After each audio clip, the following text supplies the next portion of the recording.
Hi friends, welcome back to our channel. Bread இருந்தா போதும் friends, ஒரு 2 மினிட்ஸ்ல ஹெல்த்தியான சிம்பிளா டேஸ்டியான பிரேக்ஃபாஸ்ட் நம்ம ரெடி பண்ணிடலாம். அது எப்படி செய்யலாம் நம்ம பார்க்கலாம். நம்ம சேனலுக்கும் ஃபர்ஸ்ட் டைமா வரீங்கன்னா நம்ம சேனலையும் சப்ஸ்கிரைப் பண்ணிக்கோங்க. கொத்தமல்லி இலைகள் கொஞ்சமா எடுத்துருக்கோம். கார்லிக் வந்து ஒரு 7-8 பல்லு போல கார்லிக் எடுத்துருக்கோம். அதை சின்ன சின்ன பீஸா கட் பண்ணி எடுத்துக்கலாம். இப்போ இது ரெண்டும் நம்ம மிக்ஸி ஜார்ல சேர்த்துக்கலாம். சேர்த்து அரைச்சு எடுத்துட்டு வந்துருங்க. ரொம்ப நைஸா அரைக்க வேண்டியது இல்லை. இந்த மாதிரி லைட்டா கொஞ்சம் குறகுறப்பா அரைச்சு எடுத்தீங்கன்னா போதும்.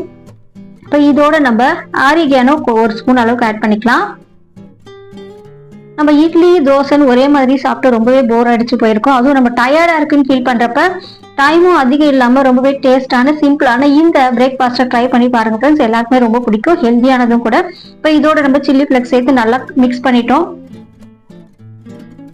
இப்போ இது கூட நம்ம ஒரு ஸ்பூன் அளவுக்கு கீ ஆட் பண்ணிக்கலாம். இதோட நீங்க முட்டை கூட ஆட் பண்ணி செய்யலாம். டேஸ்ட் ரொம்பவே நல்லா இருக்கும்.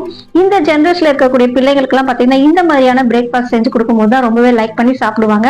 நம்மளுக்கு இட்லி தோசை அந்த மாதிரி கொடுத்தா ரொம்பவே போர் அடிச்சு போய் அவங்க ரொம்பவே வேண்டான்னு ஒதுக்கிடுவாங்க. இந்த மாதிரி ஹெல்த்தியான சிம்பிளான பிரேக்ஃபாஸ்ட் நீங்க ரெடி பண்ணி கொடுக்கலாம். ரொம்பவே விரும்பி சாப்பிடுவாங்க.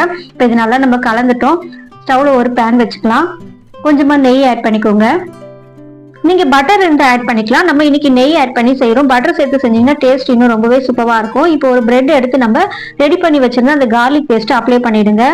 கார்லிக்கும் இந்த கொத்தமல்லி இலைகளும் நம்ம அப்படியே கொடுக்கும்போது பிள்ளைங்க விரும்பி சாப்பிடவே மாட்டாங்க. நம்ம சமையலோடு சேர்த்து சமைச்சு வச்சா கூட அதை சாப்பிடுறப்ப தனியா எடுத்து ஒதுக்கி வச்சிருவாங்க. நிறைய பிள்ளைகள் செய்யற விஷயம் அதுதான். ஸோ ஆனா இந்த மாதிரி டிஃப்ரெண்டா செஞ்சு கொடுத்து பாருங்க, ரொம்பவே விரும்பி சாப்பிடுவாங்க. அது அவங்களுக்கு கார்லிக் அந்த கொத்தமல்லி இலைகள் இருக்கிறதே தெரியாது. டேஸ்ட் அவ்வளோ நல்லா இருக்கும். இப்போ நம்ம பேன்ல வச்சு ரோஸ்ட் பண்ணி எடுத்துக்கலாம்.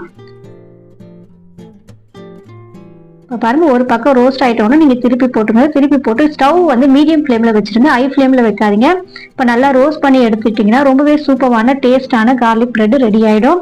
நம்ம செய்யறதுக்கும் அவ்வளோ டைம் எடுக்காது. ரொம்பவே சிம்பிளான மெத்தட்ல ஒரு 2 மினிட்ஸ்லேயே நம்ம செஞ்சிடலாம் ஃப்ரெண்ட்ஸ். கண்டிப்பா நீங்களும் இந்த அளவுகளோட இந்த மெத்தட்ல கண்டிப்பா ட்ரை பண்ணி பாருங்க. சின்ன குழந்தைங்கள்ல இருந்து பெரியவங்க வரைக்கும் எல்லாருமே விரும்பி சாப்பிடுவாங்க ஹெல்த்தியான பிரேக்ஃபாஸ்ட். ட்ரை பண்ணிட்டு உங்களுக்கு எப்படி வந்தது அப்படின்றத கமெண்ட்ல சொல்லுங்க. இந்த வீடியோ பிடிச்சதுன்னா வீடியோக்கு ஒரு லைக் கொடுத்துங்க. உங்க ஃப்ரெண்ட்ஸ் ரிலேட்டிவ்க்கும் ஷேர் பண்ணிக்கோங்க. நம்ம சேனலை சப்ஸ்கிரைப் பண்ணலாம், மறக்காம சப்ஸ்கிரைப் பண்ணி சப்போர்ட் பண்ணுங்க. Okay friends, thank you.